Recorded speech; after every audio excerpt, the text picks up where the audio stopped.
Hello everybody, Ben Rogers here, the Raptors Digest, reacting to the Toronto Raptors 107-102 win against the Indiana Pacers, and this game was a wild one to watch, certainly stressful down the stretch, but the Raptors ended up pulling it out, and we can't waste any time. We got to dive into this because this is one of the best wins of the season. The Toronto Raptors came out and really just played their tails off, being undersized, going up against the Twin Towers and Domantas Sabonis and Miles Turner. They are two legit, solid 7-footers that, Sabonis is an all-star, Turner's leading the league in blocks. They are a legit front court, and the Raptors have had some question marks with who they're going to play up front, and tonight, Aaron Baines played great, Boucher had a solid one, but it was really the different crafty lineups that Nick Nurse put out there on the court that really changed the complexion of this game. And the first player that we gotta talk about, our Swiss Army knife, and honestly, looking even more than that in this game, OG Anunoby, 30 points for OG, 8 rebounds, 6 steals, is that the count? 5 steals, and just all around phenomenal defense, whether he was switched out into a guard in Brogdon or he was guarding one of those bigs down low. And this is the thing about OG. Everyone knows he's a terrific on-ball defender. He's been doing that from day one since he came to the league. But the real question is, especially going into this year, is if the Raptors are running a small ball unit like we did in the playoffs, can OG guard these legit centers down low? And obviously he had a lot of help from Stanley Johnson, Yuta Watanabe, and I don't want to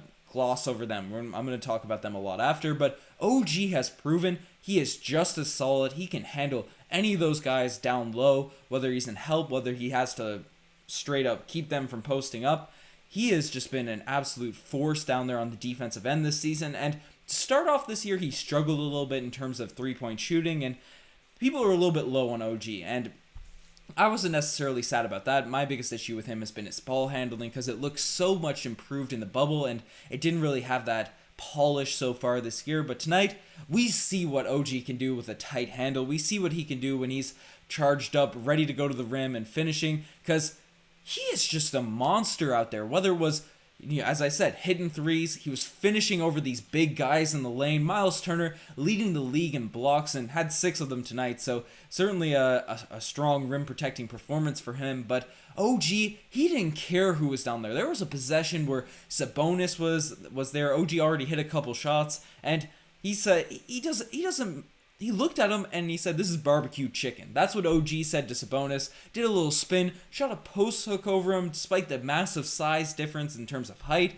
and he was not to be stopped tonight. He even hit clutch free throws, and obviously it was a big meme last season that OG really struggled from the free throw line, and obviously he has to be more consistent. He has to get this, you'd like to see this impact on a night in, night out basis, but the way he took over the game down the stretch, particularly on both ends of the floor, it gives you that Kawhi Leonard sort of vibe in terms of his style, his ability to just drive in the lane, people bounce off him and score down low, that hitting the contested shots. We do know the one thing about OG Anunoby. He is super clutch, hitting that shot against Boston in the playoffs, hit one in LeBron's face a couple years ago in that the final LeBronto series. Unfortunately, LeBron ended up hitting a game winner after, but hit one against Washington. So he's a reliable guy down the stretch, and the fact that he's taking over these games right now, it's truly a sight to be seen. So shout out OG. That guy, he's on the screen here now. He's just been a monster. He's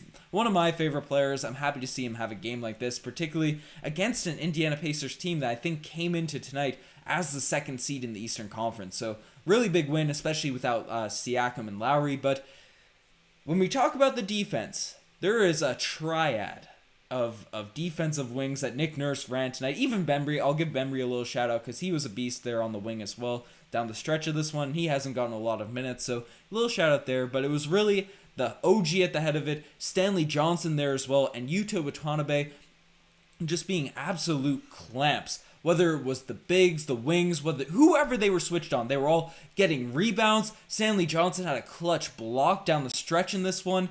These are undersized wings. These are career small forwards, sometimes shooting guards, locking up centers, locking up these guys. And the Toronto Raptors, the Pacers came out at the start of this one. The Raptors, especially with Aaron Baines playing well at the start, their offense was looking solid. It wasn't anything crazy, but they were keeping pace with Indiana, who has been really good this season. But then Nick Nurse went to a smaller ball unit. He threw out TD, and obviously TD came out in this one for anyone that watched and really did not look good. Missed an open midi, threw the ball out of bounds once, and had a really bad turnover. So Yuta got his opportunity, and he did not disappoint. We brought up his hustle in the past, and just how his energy on the court just really amps the team up. And obviously there's other things in Utah's game that you leave a little bit to be desired, a little bit of finishing around the rim, a bit of polish and that in-between sort of stuff. The three-point shot, he's a good three-point shooter, but there's a couple of them you want him to hit.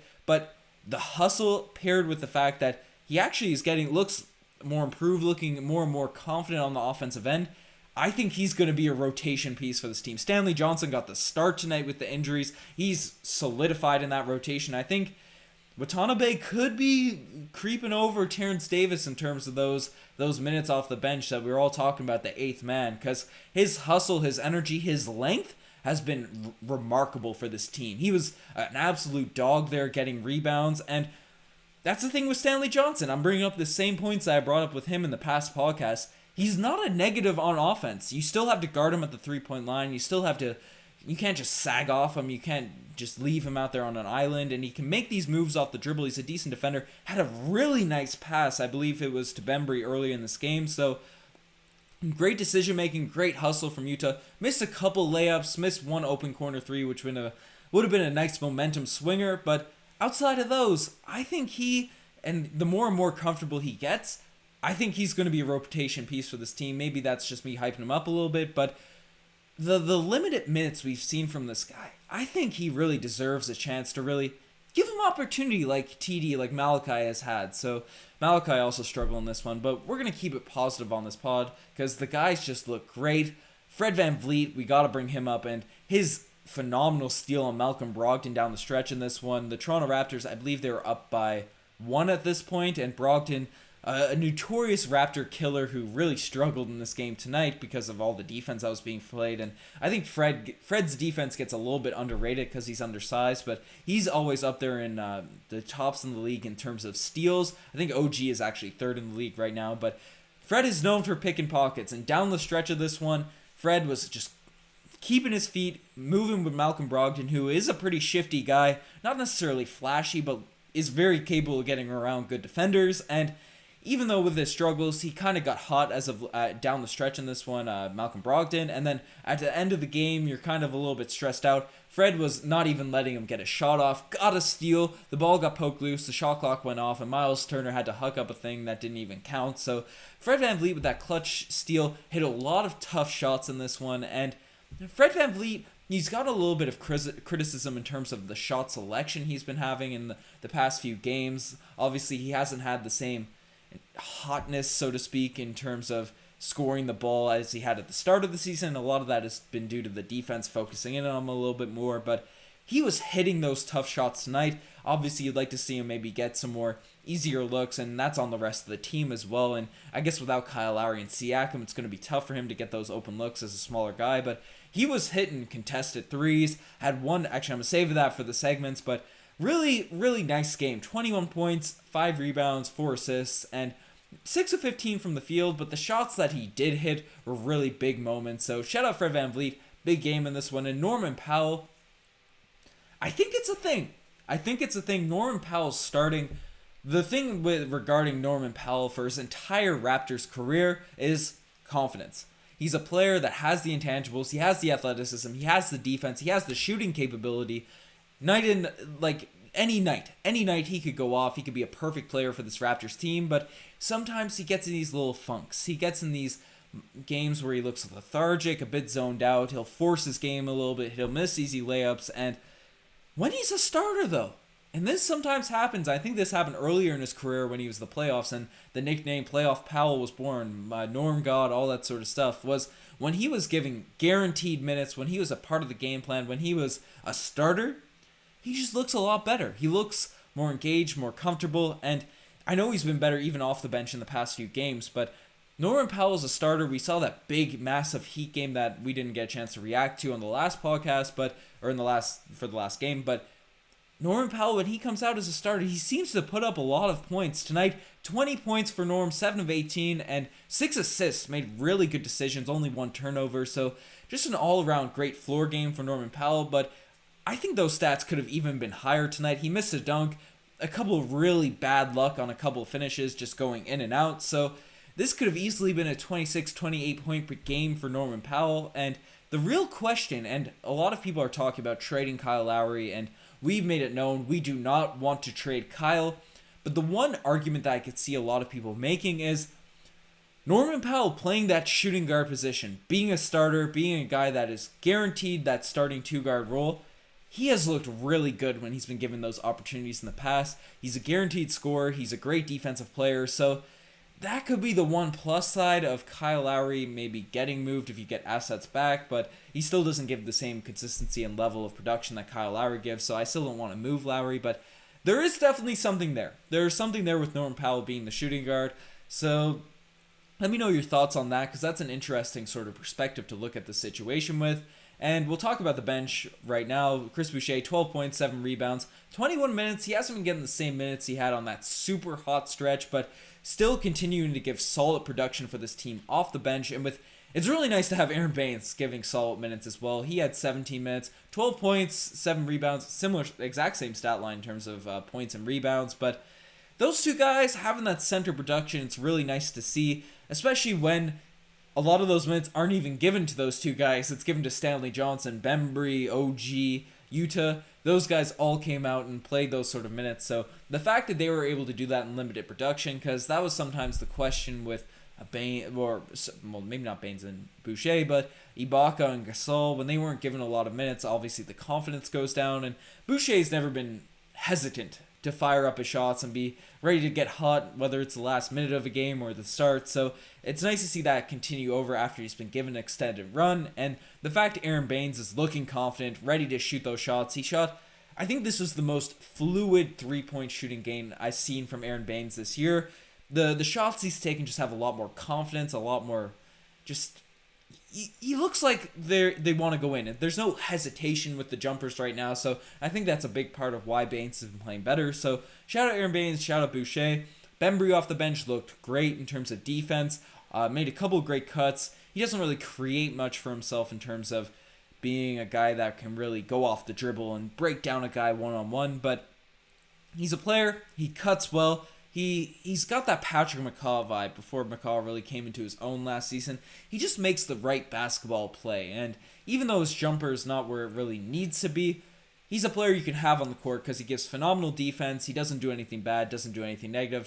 So shout out Bembry, he's a very switchable player, and we briefly mentioned Flynn and Thomas. We'll talk about the Flynn and Terrence Davis. We'll talk about them after. So you know what? Let's just swing it into the segments. So we got the solo pod, the intros, the things, the segments aren't working, so I'm going to have to manually do this. But firstly, the spicy play of the day, and there was a lot of plays that could really be called out for this one. I brought up Fred VanVleet's steal at the end of this one. Chris Boucher had a really nice block down the stretch, and those were all on the defensive end, but OG Anunoby just driving the lane and finishing. I was really encouraged by that post-up play he had over Domantas Sabonis, but I think the play that you'd have to give it to is Norman Powell coming down in the lane. He got we'll talk about this one after, but he came in and just dunked it right in Turner's face. I don't know if it was a pure poster, but certainly Turner was there ready to contest, and Norman Powell, he missed a couple layups for the possessions before,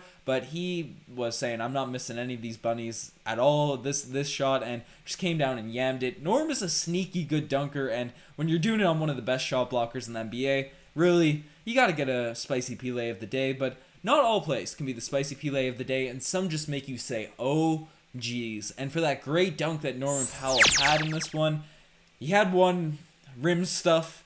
Again, the presence of Turner makes these dunks a little bit tough, but he didn't get blocked by Turner, he got blocked by the rim, and if he dunked that second one, it was a couple possessions later, that would have been a really just big energizer for the team. Fortunately, it didn't go down, and that was one of the plays that Norman Powell just had. You have that sort of easy taker there, and you want to get the guys hype. You can't get stuck by the rim, Norm. That's definitely going to make you guys get an OG's play of the day. Utah also had an open layup at one possession. He just kind of did a reverse, it bounced out, but not a lot of negative OGs in this one, but there is a couple DeMarre Carroll Gold Star awards, and don't want to get too negative on the pod, don't want to get bash guys too much, because obviously Terrence Davis is a guy that's on our deep bench. He's got a lot of stuff off the court going on, so it's tough to be consistent when you're put into those situations, but TD came out in this one. I mentioned it earlier, just not ready to go. He was also given a 30-second stint in the end of the third quarter, and he just did not look good tonight. Certainly a gold star performance, but it ended up being a benefit for the Toronto Raptors, because then we could see what Utah could do on the defensive end, particularly tonight, because I don't know if we win this game without Utah's defense, so that was a huge positive for the Raptors getting to see him. But at the end of this one, DeMarre Carroll Gold Star Award. Malachi Flynn also really struggled, and I think it could go to the whole end of the third quarter possession. Nick Nurse ran out of lineup because the bench unit looked strong in the first half, but in the second half he ran out Malachi, TD, Matt Thomas there for a minute or so. I think it was Utah. Not a lot of scorers on the court, not a lot of shot creators, and when you have your deep bench out there without a guy that can really create for other people, it makes sense that the team is going to struggle. So I can't really blame him, but certainly getting the DeMarre Carroll Gold Star Award if your lineup just completely blows I think it was a 10-point lead. So I'd like to see those guys kind of step up. Nick Nurse brought up the fact that he can't keep throwing out smaller shooting guards, and he wasn't lying. He wasn't joking to the media, because now it seems like Stanley Johnson, Yuta Watanabe are really going to be next in line to get those backup sort of 7th and 8th man positions. So, well, I guess Stanley Johnson was a starter tonight. So we'll see how the injuries and all that play out. But certainly a positive game in this one. I apologize if I sound a bit weird. My throat's a little bit off. Solo pod. Trying to talk it out, do it all in one take. But you guys are the best for making this far. Check out the Twitter, the Instagram, all that cool stuff. Got a lot of cool articles coming on the website. Going to do a formal plug for that. Got to do that on the Instagram, all that stuff.